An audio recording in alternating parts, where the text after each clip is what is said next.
Smash Brothers, what a series. A game that for a while was a regular fixture in Nintendo Directs, as fans would gather to see what hyped up character would be added to the roster, only to be disappointed when it's another Fire Emblem or something. It's a fighting game with a wide appeal due to two factors. First, it's simple to play. It eschews the traditional fighting game command inputs for a set of fixed directions and button pushes. And second, its roster is a cavalcade of popular Nintendo characters and some guests, and also some more obscure choices like the cast of the Mother series and old NES characters for variety. So not only do you not need to remember long combo lists, you also already know who the cast are when you boot up the game. That's pretty cool. But how on earth did something like this come into being? In 1996, Kirby designer Masahiro Sakurai was working on some prototypes. One of these was Dragon King, a 4-player fighting game based around simplifying the genre. Part of this came from a past experience where he crushed a girl playing King of Fighters 95 and then felt really bad for being significantly better than someone who was likely a novice. With this in mind, he approached Dragon King with the mentality that anyone should be able to pick it up and have fun with it from the get-go. Most fighting games are tense, close quarters affairs. They have complex inputs and require a deep analysis of character movement and frame data to succeed. It's a difficult genre to get into, so Smash Brothers throws all the complications out of the window. For a start, characters are designed to move more like they're in a platformer, with easy running and jumping. Inputs are exclusively tied to the A and B buttons and a direction, meaning no quarter circle forward +1/+2 nonsense. And the objective isn't to drain your opponent's health bar, you have to knock them off the stage. To do this, characters have percentage-based health meters. The higher the percentage, the further they travel when hit. This leads to a gameplay loop where you hit a character enough to push their percentage up, then hit them with a powerful smash attack to send them flying into the danger zone. Really simple stuff. With HAL Labs between projects, there was a desire within the company to turn Sakurai's prototype into a full game as quickly as possible. The problem was, there were no actual characters in the game yet, and tight deadlines meant that character designs were needed incredibly quickly. That's when Sakurai got the idea of simply using Nintendo's cast of characters. When this idea was presented to Nintendo, they didn't really like the idea. They weren't sure about seeing their mascot character punching other characters in the face. However, both Satoru Iwata at HAL and Shigeru Miyamoto loved the idea, and they helped push to get the game greenlit. And with their approval, the Nintendo cast were assembled, and Dragon King became Super Smash Bros. The game entered production for the N64. Meanwhile, in the late 90s, I had very much become a PlayStation kid. As I've discussed elsewhere, Tomb Raider opened my eyes to a whole new world of gaming, one that led to me reading games magazines and discovering games that I had no idea existed. But that's not where I started. In the early 90s, I started playing games on a hand-me-down NES before graduating to a SNES. However, I'd never owned many games for these systems. It was mostly Mario and a few games based on cartoons I liked. But once I got into PlayStation and a wider world of games, I'd sort of left Nintendo behind until Pokemon arrived in the West. That anime was everywhere on British television, and I found myself enjoying it. Then learnt it was based on a game, then I got a Game Boy, and then an N64 so I could hook all that up to Pokemon Stadium. And now I owned more than one system, and as such I started picking up other magazines, including the official Nintendo magazine for the UK, and occasionally others that talked about multiple systems depending on what was on the cover. One magazine I picked up on a whim was an issue of Computer and Video Games, one of the UK's most historically beloved games mags, and in there was a preview for a hot new Nintendo game called Super Smash Bros. It caught my attention, mostly because it had Mario and Pikachu in a game together, which seemed bizarre. But I didn't know half the roster. The only other characters I really knew in that base 8 were Yoshi and Donkey Kong. I was vaguely aware of The Legend of Zelda because Ocarina of Time ads were all over the TV at the time, and I'd seen ads for what was then known as Lilac Wars in the UK. For the Americans, it's Star Fox 64. Hope that translation helps. However, Kirby and Samus were complete unknowns, but I was still intrigued. So eventually I got the game and booted it up, ready to punch Mario in the face.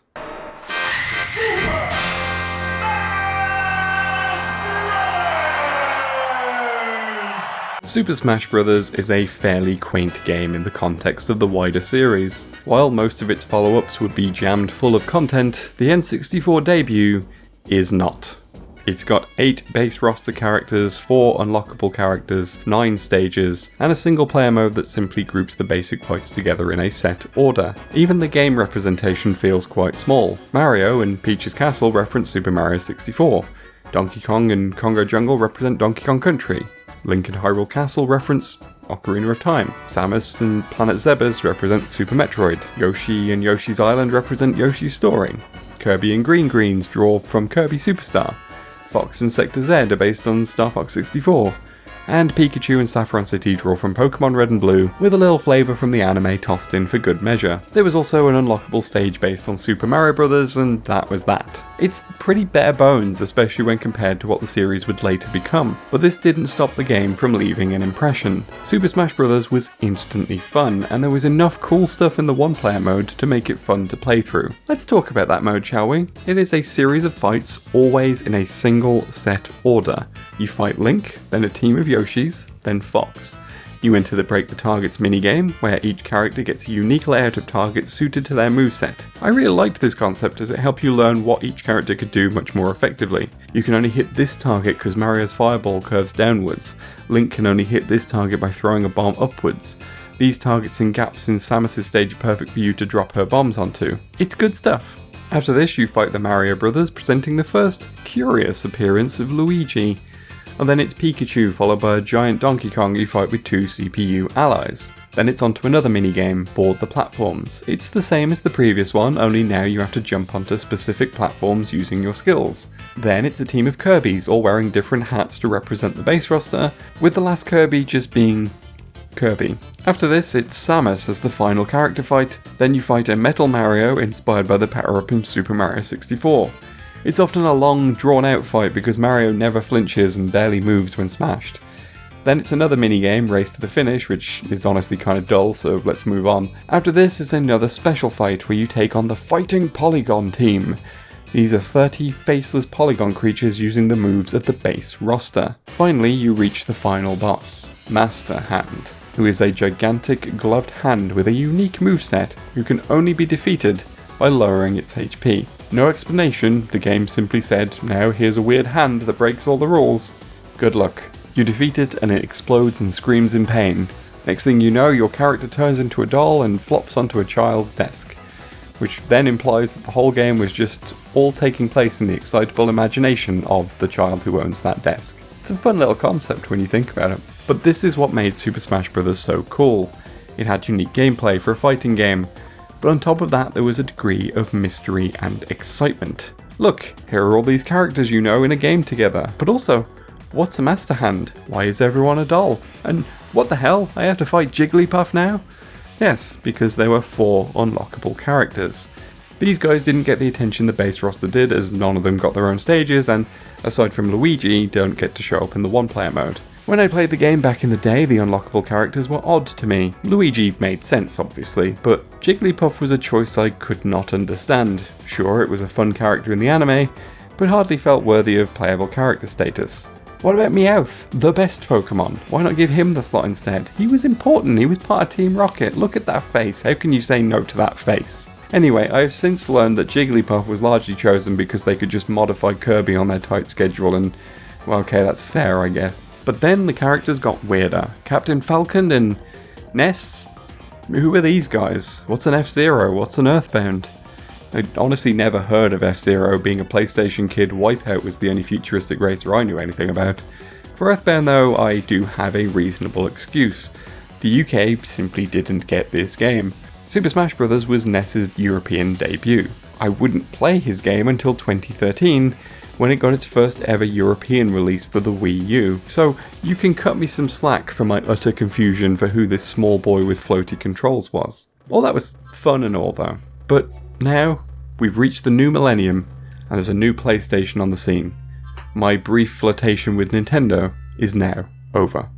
Time to toss it all out. So long Game Boy, so long N64, you're dead to me now. Jak and Daxter is where it's at now. And so, I gave away my copy of Super Smash Bros. This is a decision that I have since come to regret. I really should not have given away any of that, really, but here we are. I wish I still had my Game Boy, but you make stupid decisions in your teens, so there we go. Anyway, we should probably move on to what came next.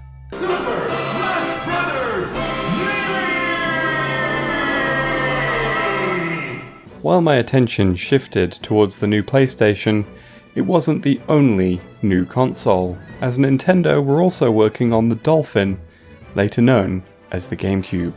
After finishing Super Smash Bros., Masahiro Sakurai started tinkering with a dev kit for the new machine. At E3 1999, he would then confirm that he was working on a new Smash game for Nintendo's new system. That game would turn out to be Super Smash Bros. Melee, a game which took the basic concept of Smash on the N64 and expanded on it greatly. More modes, more characters, a whole new collection of unlockables in the form of trophies, and of course, a bunch of gameplay improvements. The entire Smash 64 roster returned with a whole bunch of newcomers joining them. The Super Mario Bros. Representation greatly expanded with the appearance of Princess Peach and Bowser. Pokémon representation expanded to include Mewtwo off the back of the success of Pokémon the first movie. The Legend of Zelda gained Princess Zelda herself with a magic-based moveset, and the ability to transform into Sheik from Ocarina of Time. Nintendo's history also got a nod with the appearance of Popo and Nana from Ice Climber as a joint fighter, and a character representing the line of Game & Watch units from the 1980s simply called Mr. Game & Watch. This also marked the first appearance in the West for the Fire Emblem franchise, as Marth from the first Fire Emblem game on the Famicom was an unlockable character. Melee also saw a number of clone characters join the roster. Mario got Dr. Mario based on the Game Boy game of the same name. Pikachu got their pre-evolution Pichu, who recently had debuted in Pokemon Gold and Silver. Fox's teammate Falco appeared with a similar moveset. A second Link, specifically the young version from Ocarina of Time and Majora's Mask, also appeared. Marth also got a clone in the form of Roy, a character who was about to debut in Fire Emblem The Blazing Blade on the GBA. And then there's Ganondorf, whose moveset is inexplicably Captain Falcon, but slow. Classic mode returned to Melee and followed a similar structure. Opponents were entirely random this time around, and the three bonus stages were Target Test, i.e.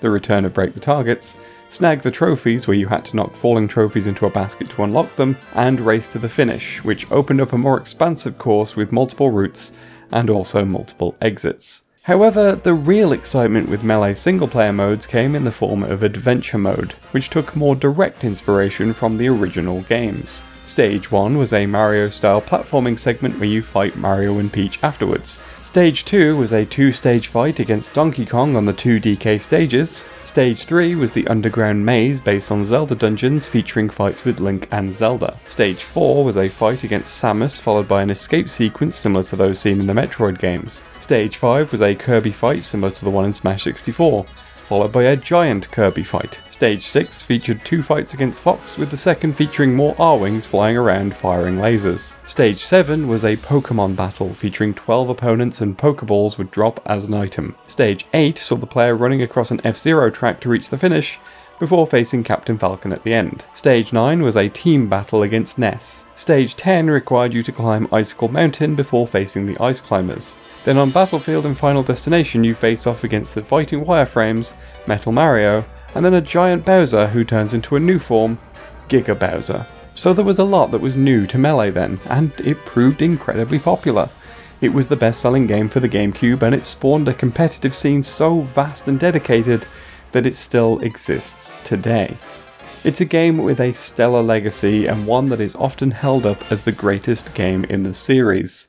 And you will notice that I have kept my personal history with the game quiet up until this point. This is because I got my copy of the game secondhand at a gaming market in December 2022.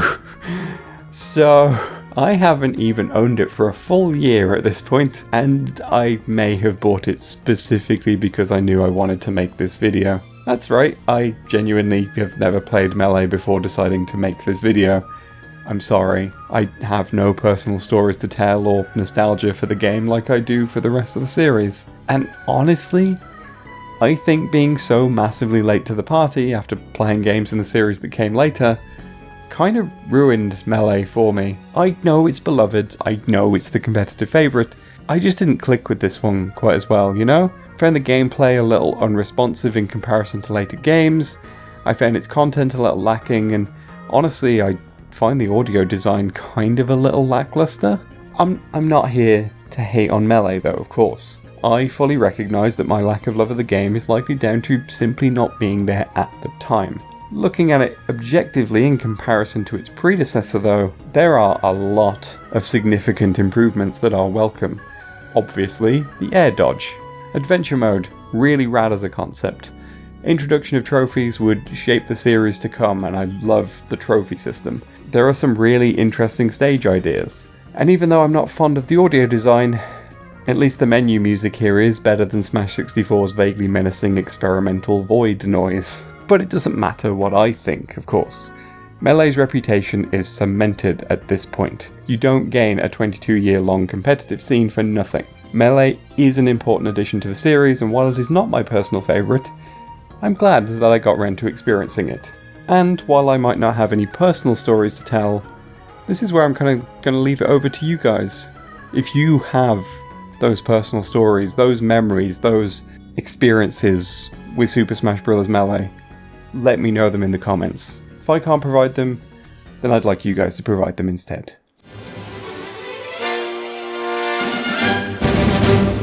So why the disconnect then? Why did I completely skip Melee? Truthfully, for a while I simply drifted away from video games. I was too busy attending university and experiencing extensive mental health issues to do much gaming outside of a handful of PS2 games. I never owned a GameCube as a result, so by extension, I never owned Melee. One of the things that got me back into video games was the Wii. A housemate at uni got one and we played a few games on it, which made me fall in love with the medium again. So later on I ended up getting a Wii of my own and a PS3, and things just kind of went from there until now you're here watching this video on a channel full of videos about games. And one of the big Wii games for me was, naturally, Super Smash Bros. Brawl. Brawl was announced at E3 2005, where Satoru Iwata announced to the world that the Wii would be getting a Smash Bros. Game. This was news to Masahiro Sakurai, who had not been informed of this until Iwata later begged him to work on the new title. Fortunately for Iwata, Sakurai agreed, and Brawl entered development. With a 100-person team, Sakurai pushed to make an even bigger title than what came before. This meant more characters, a wider music selection, and most notably, an expansive single-player story mode. Let's talk about the new characters first, shall we? A few of them were actually initially conceived for Melee, but failed to make it in due to time constraints. With the original version of Mother 3 in development alongside Melee, Ness was originally going to be replaced by Lucas, until Mother 3 experienced significant delays in development and ended up moving to the GBA and coming out much later. Wario was also considered, but the team didn't have time to develop him. Both of them were added to Brawl as the next logical step. However, there were two other characters considered for development that were a little different to the rest of the roster, as they were not from Nintendo. Hideo Kojima had contacted Sakurai during Melee's development to ask for Solid Snake's inclusion, while Yuji Naka has confirmed that discussions around Sonic the Hedgehog did happen. Although to be fair, he has recently gone to jail for insider trading, so can we trust him? I don't know. While they missed the boat for Melee, both characters ended up appearing in Brawl instead, giving the series its first third-party representation. There were plenty of other new additions though. Young Link was replaced by the version of Link from Wind Waker. Wolf was another Fox clone. Two new Kirby characters were added, Meta Knight and King Dedede. Samus got a new form without her power suit. Lucario and Pokemon Trainer were new additions from the Pokemon franchise. Donkey Kong finally got his little buddy Diddy Kong to join him. Pikmin got some representation with Olimar, and the retro throwback characters this time were Pit from Kid Icarus and the NES peripheral Rob. Oh, and Ike was the new Fire Emblem character this time, when people in the West actually knew what Fire Emblem was, thanks to Melee. While there were a lot of new characters to play with, it was Solid Snake that was a big part of why I was so excited about Brawl. Obviously I'd played Smash on the N64 and enjoyed it, but I also loved the Metal Gear franchise, and it was wild to me that Snake was now going to be able to beat up Mario, especially because his series was so connected to the PlayStation, not Nintendo. But because of this, I knew I had to play the new installment. There was just one problem. I live in the UK. Now, while this is generally a problem anyway, it was especially bad in 2008 because we had to watch helplessly while America enjoyed the heck out of Brawl, and we had to wait 4 more months. To put this into perspective, the geckos in the Shadow Moses stage actually predated their debut Metal Gear appearance in Japan and the US. Meanwhile, European players had the opportunity to fully play through MGS4 before Brawl arrived. This is likely what contributed to my excitement to get my hands on Brawl, because for months I got to watch YouTube videos of American players having a blast with it. I distinctly remember leaving work on the release date and going straight home to finally enjoy Subspace Emissary for myself. So, now I brought it up, let's talk about Subspace Emissary. Sure, I could discuss the classic mode again, but really it's just more of what we've seen before, except the Break the Targets levels were no longer tied to specific characters. Subspace Emissary is a much more interesting prospect, as this was a full storyline featuring the entire cast. I'm not going to go deep into that storyline, as it's honestly kind of silly and exactly the kind of nonsense that happens when you shove a bunch of characters from different universes together arbitrarily like this. However, it was a lot of fun. The platforming segments helped shake up the gameplay a lot, even pulling ideas directly from the home games. The Donkey Kong barrels in particular were a nice touch.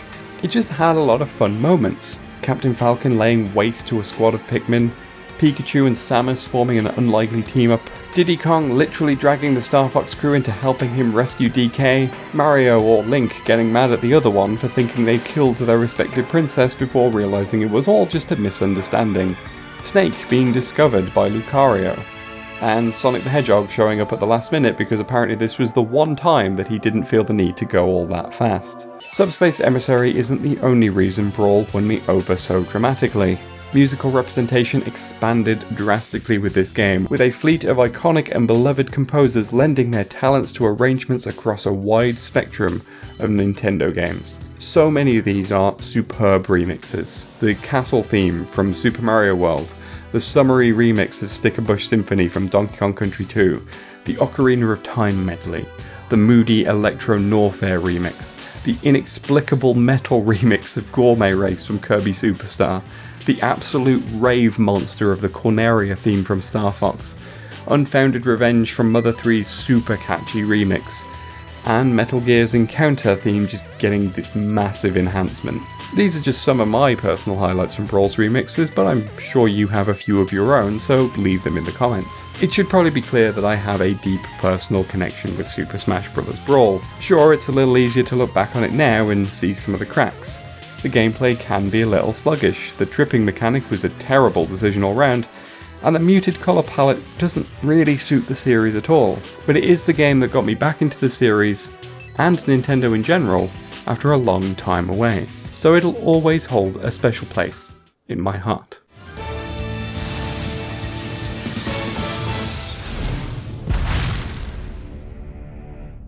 Then, with a crushing inevitability, the Wii was replaced by the next generation of Nintendo systems, with the Wii U stumbling out of the starting blocks. And with it there was a guarantee that a new Smash Bros. Was soon to follow. But wait! When they revealed the new Smash Bros., it turned out that Smash 4 was in fact 2 games. One for the Wii U, as expected, and the first handheld entry on the 3DS. They were called, appropriately, Super Smash Bros. For Wii U, and Super Smash Bros. For 3DS. For the sake of everyone's sanity, I will be collectively calling them Smash 4. Also, I will be talking more about the Wii U version than the 3DS version for 2 reasons. 1, it's much easier to capture footage from the Wii U. And 2, I've just played more of the Wii U version. Let's get the differences out the way though. The 3DS version is a little more stripped back on content due to the limitations of the hardware. It has an interesting cel-shaded style that the Wii U version does not. It has a unique mode called Smash Run, which we'll talk about in a moment. It also has drastically different stages to the Wii U version, with the 3DS stages largely being based on handheld games, while the Wii U stages are primarily from home games. It's not always consistent, but generally that holds true. Okay, so from here on out I will be talking generally about the Wii U version, but some of what I say will apply to both games. So let's talk about the newcomers this time around. The character announcements started strong, leading off with Villager from Animal Crossing.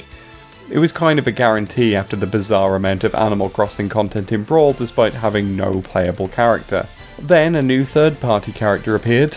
Mega Man was a solid choice as an iconic character whose series is practically synonymous with the NES. And then the surprise announcement that the Wii Fit trainer would be a playable character was one of the funniest things I'd seen in the history of Smash Bros. With her moves all being yoga poses and a bland instructional voice, she was a silly addition but one that I thoroughly welcomed. However, I was kind of less impressed with the characters that followed. Rosalina and Bowser Jr. were just more Mario characters, while Greninja was another Pokemon. I have no particular love for Punch-Out, so Little Mac got a muted reaction from me. More Fire Emblem appeared, although I will admit my indifference did shift a little when I realised that I enjoyed playing as Lucina. Masahiro Sakurai's involvement with Kid Icarus Uprising meant the Palutena and Dark Pit got in with a whole bunch of representation for that game that, to be honest, didn't feel entirely earned. But hey, Pac-Man was cool, and Shulk's inclusion was the push that made me look into playing Xenoblade Chronicles.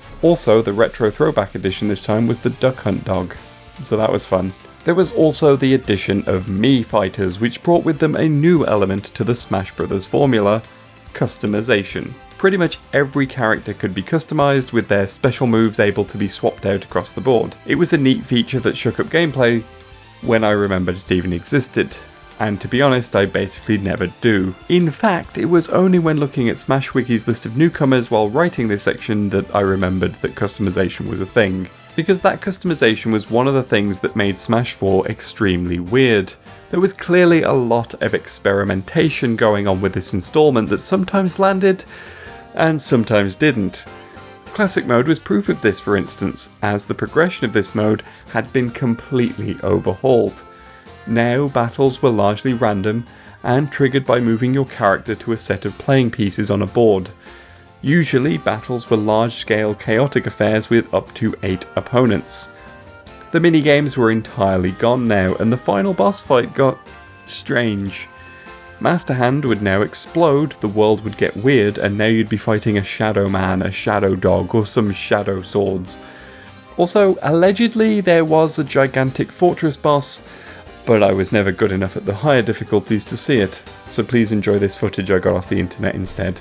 Sadly, we didn't get a massive single-player story mode this time, as Masahiro Sakurai had gotten so disappointed at how many people had just uploaded all the Subspace Emissary cutscenes to YouTube.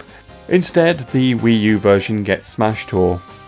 It's Mario Party with Smash fights. It's rubbish. The 3DS got Smash Run, which was a much better inclusion, but I've only played it like twice, I think. Again, I haven't played Smash for the 3DS nearly as much. I honestly have mixed feelings towards Smash 4. On a pure gameplay perspective, Smash 4 is excellent, and Bandai Namco's involvement definitely added a bunch of extra polish. The trophies and music selection continue to expand at an alarming rate. But it just got so weird in places that I always feel a bit iffy about it. I don't dislike the experiments that Smash 4 plays with, but at the same time I could probably live without most of them. But hey, Smash 4 was the first game in the series to get DLC, and initially my reaction was still muted. Mewtwo, Roy and Lucas were brought back from older entries, which was fine, but not super inspiring. But then, things drastically shifted a gear. Ryu was announced, and while I personally feel no affinity for Street Fighter, it's hard to deny that this was a big deal. Street Fighter is the most iconic fighting game, and now, here's the poster boy for it, hanging out in the fighting game, designed to be the simpler alternative to games such as his. Speaking of which, his moveset did bring in more traditional fighting game elements, with command inputs on top of his standard Smash layouts. It showed a willingness to take the formula into some weird new places. And then, during a Nintendo Direct that honestly I was only half paying attention to, I casually heard the opening theme to Final Fantasy VII. Then I glanced over, saw the Smash Bros. Logo, and quite frankly, lost my shit. They'd done it again and added another wildly implausible third-party character. How did they get Square Enix on board? This is wild. Cloud proved to be a lot of fun, and Midgar was an excellent stage to go with him. The music selection was honestly kind of rubbish with 2 unremixed battle themes and nothing else, but still, Final Fantasy VII in Smash Bros. They really will just let anyone in, won't they? And naturally, after this, the world was excited to see who was coming next. Sadly, it was Corrin, but then, out of nowhere, the most highly requested character on the official Smash ballot. Well, the highest requested that they were able to make happen on short notice anyway. It's Bayonetta. From Bayonetta, following the Wii U exclusivity of Bayonetta 2, this felt both logical and extremely implausible. After all, Bayonetta tends to lose all her clothes in battle, so how does that work in a family-friendly fighting game? Admittedly, they did adjust her comical proportions and made fewer of her clothes fall off during her Wicked Weave attacks, but she was otherwise accurate to her games. Perhaps too accurate, as her ability to string together ludicrous combos made her such an unstoppable force that she was banned from competitive play. Overall, Smash 4 is arguably the most daring of the series. It's extremely polished, and there was a clear push towards wanting to take the series forwards and not let it stagnate.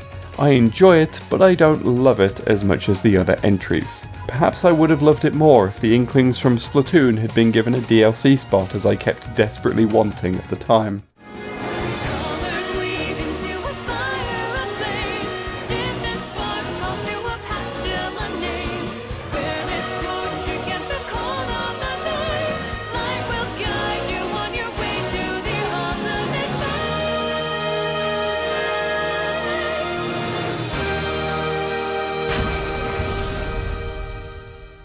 Speaking of Splatoon, that was the Nintendo franchise that I focused much of my attention on in the years that followed. It's an extremely good online shooter about squid kids in fresh fashion that proved to be one of the more enjoyable multiplayer titles that I've ever played. And with Splatoon 2 releasing on the Switch, I eagerly followed its updates with glee. And then, in the Nintendo 2018 Direct, there was a deep dive into a bunch of cool updates in the game, as well as the reveal of the paid DLC expansion, Octo Expansion. But wait, they had one more announcement to make.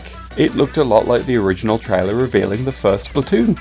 And wait, what's this? The Inkling girl turned around, stared at a looming presence and realised, possibly with horror, that she was looking at the Smash Bros. Logo. So look, I said I desperately wanted the Inklings in Smash 4, and then I saw this, which confirmed that they were going to show up in a new Smash Bros., and instantly I knew I was on board with whatever the new entry had to offer. I was getting my gloopy squid kids, I didn't care who else got announced. But it turns out that I should have cared, because at E3 2018, Sakurai proved he was not messing around with smaller characters this time. Especially because the next revealed character was Ridley, the villain from Metroid, who had previously been rejected as a player character for being too large. This isn't getting into the fact that it was also confirmed that every single character who has ever appeared in Smash Bros. Would be returning, including all third-party characters. Snake, Sonic, Mega Man, Pac-Man, Ryu, Cloud, and Bayonetta were all back. Rights issues be damned. Because of this, there was only one name that the new entry could be given: Super Smash Bros. Ultimate, which released for Nintendo's newest system, the Switch, in 2018. Speaking of third-party characters, it was quickly revealed soon after that another beloved NES classic was getting represented, with Castlevania's Simon and Richter Belmont confirmed as playable characters. I have very distinct memories of this announcement because I was on a trip around London at the time, and when I looked at Twitter during a break in a coffee shop, I saw people freaking out about Castlevania. I spent that evening in my hotel room glued to my tablet watching the full presentation. Other characters followed. Soon after the Belmonts, there was King K. Rool, giving Donkey Kong a villain to face off against at last. There was an inevitable Pokemon edition with Incineroar, but he was announced alongside Ken, giving Street Fighter another character. And in a bait and switch on par with that Splatoon rug pull, an Animal Crossing trailer in a Nintendo Direct turned out to be announcing Isabelle in Smash, which was then followed by a teaser for New Horizons anyway, so everyone was happy. We also got a few new clone characters, now formerly known as Echo Fighters, with Princess Daisy being an obvious addition, Dark Samus being a little disappointing after a much more interesting moveset as an assist trophy in Smash 4, and Chrom was also there. Not a large number of newcomers then, but with the entire past roster back, no one particularly cared. Well, apart from the people who put way too much credit into a supposed leak that turned out to be bogus. Which, to be fair, most of these so-called leaks are. You should know this by now. Super Smash Bros. Ultimate lived up to its name. Gameplay-wise, it is the most responsive it has ever been. It just feels good to play. It is much snappier and speedier. The roster generally feels a lot more balanced too, with very few characters I find terrible to play this time around. Single player content was overhauled once more. Smash 4's strange classic mode has been kicked out for something more traditional, although now with a fun twist. Each character's run is tailored to them, with opponents and bosses tied in with their home series or characterization in some way. Each of Mega Man's opponents reference a Robot Master. Snake gets a fight against a giant mech and one against himself, referencing the end of Metal Gear Solid. Ness follows a route that matches the reverse route of Earthbound. And then there are themes like Wii Fit Trainers, where she faces a series of rotund opponents, presumably to encourage them to get in better shape. However, there's also a huge adventure mode here too. Unlike Subspace Emissary, which was a series of levels with unique cutscenes, World of Light is a map-based game where the goal is to fight through new villain Galeem's troops, unlock his lair, and finish him off. His troops are all characters and concepts from various character universes, along with a few other surprises. And this is where the thing I really love about Ultimate kicks in. In Ultimate, trophies were replaced by spirits. These collectibles represented different characters from the various franchises, and most of these spirits got an associated fight.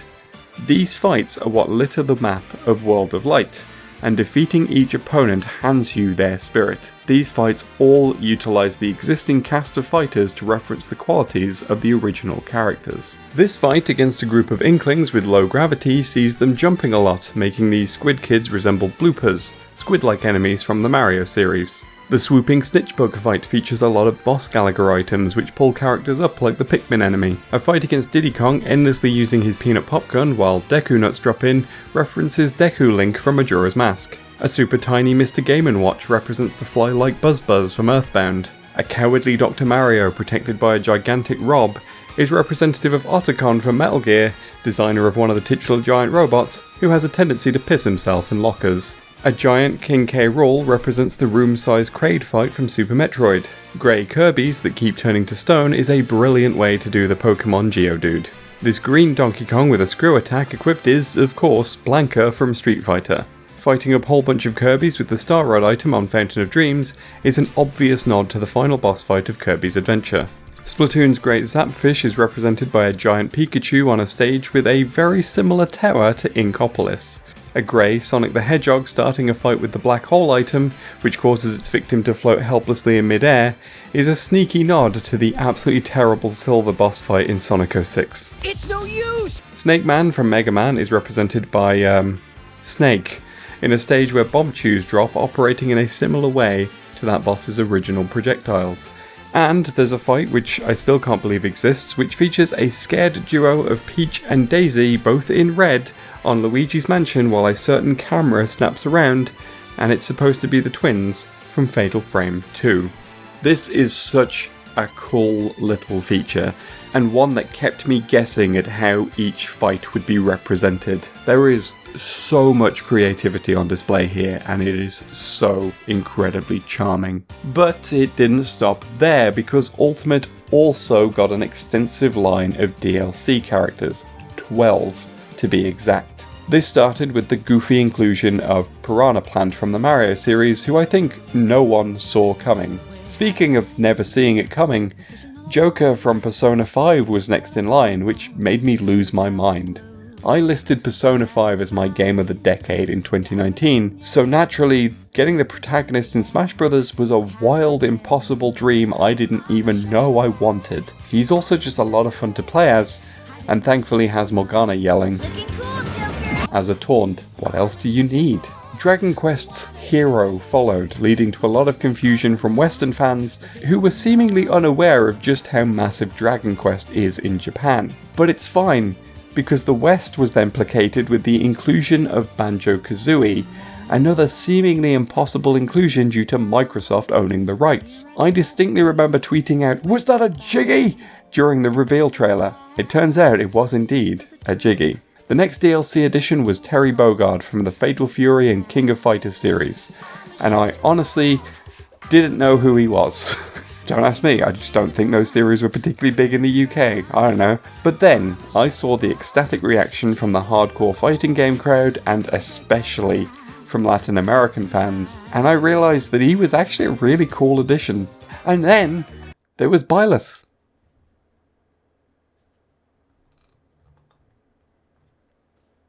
Anyway, after that, ARMS got representation through Min Min, a game that represented a new IP for Nintendo on the Switch. After this, Smash Bros.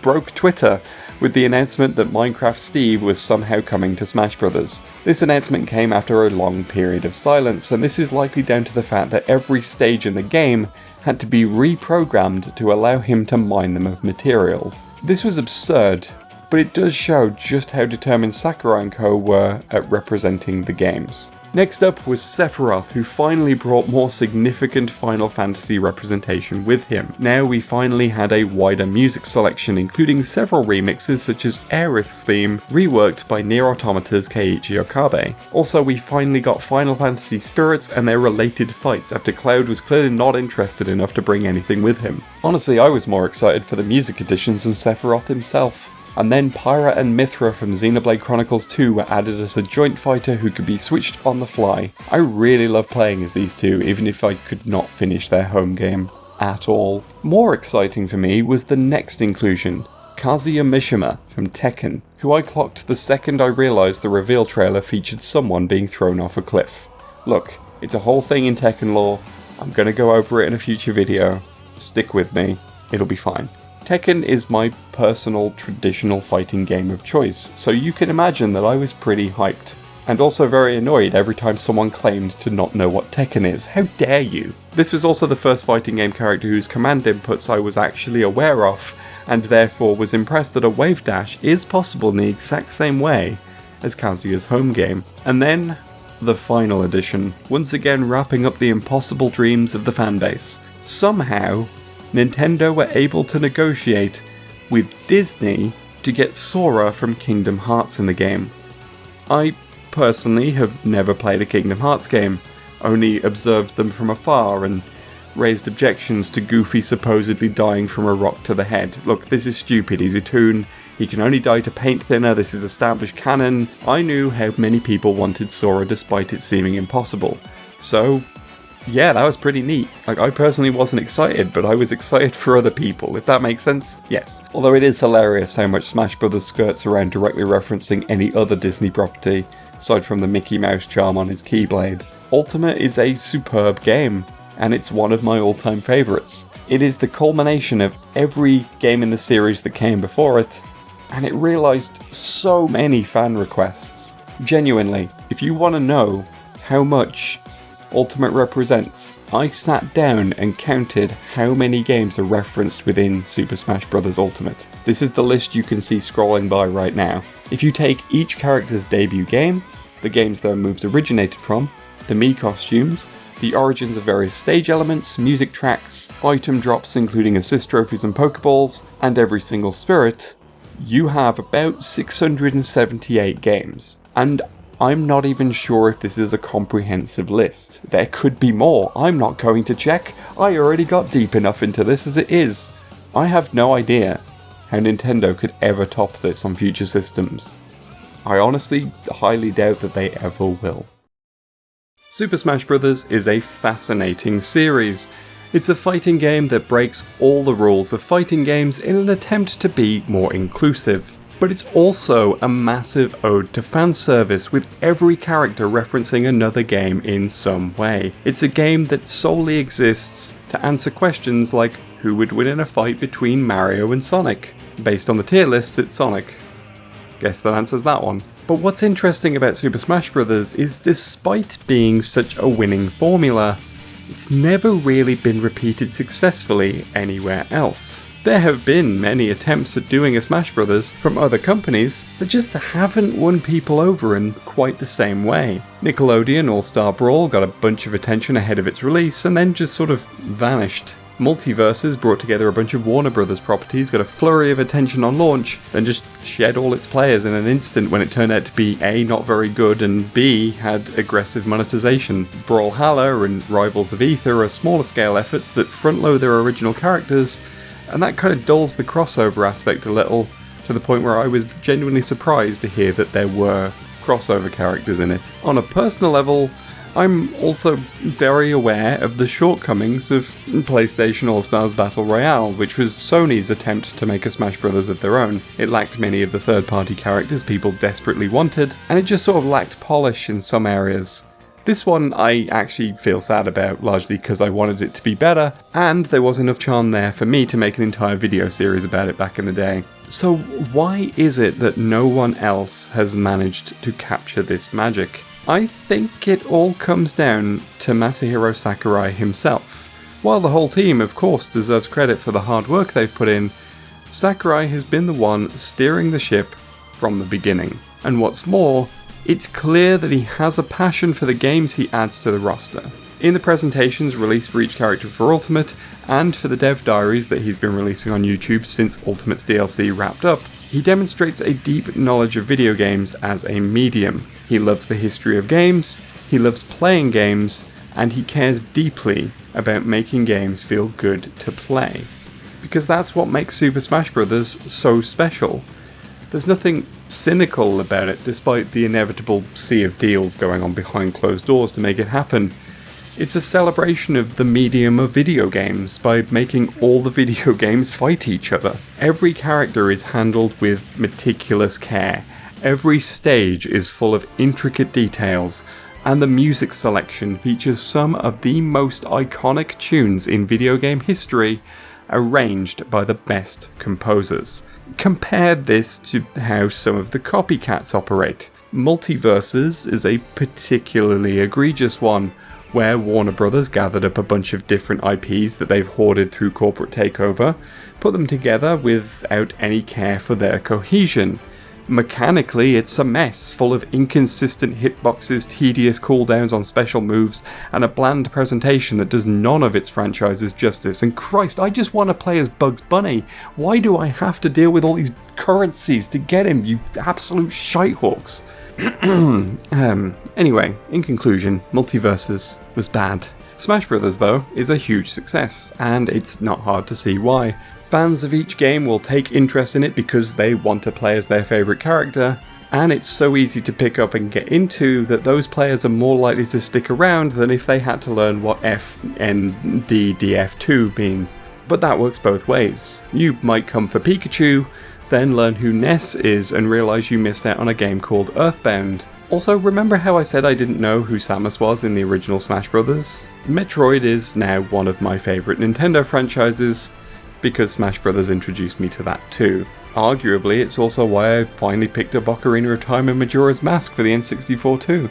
Smash 4 led me to playing the original Xenoblade, and that's a decision I definitely don't regret. Second one I kinda do though, I'm not getting into that. It also pushed me to play Bayonetta properly. I'd played the demo on PS3 and thought it was rubbish, but later on I learnt that that may have been because the PS3 port wasn't very good. So I got the much better Wii U version and realised that it was actually really good.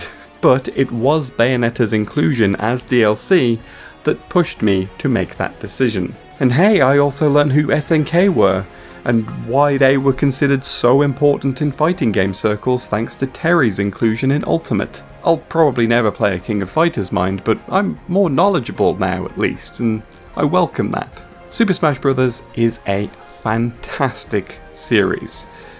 And what's more, I didn't even talk about everything that makes it great in this video, mainly because it would go on too long.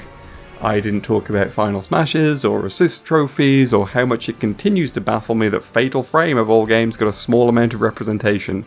So, this is where you come in. I want to know what your favourite thing about Smash Bros. Is. I want to know what you love about it. Let's hear all about it in the comments. I have absolutely no idea where the series can go from here. But I hope that we haven't seen the end of it. But if we have, then it's already brought us one of the greatest celebrations of the medium of video games that we could ever hope to see.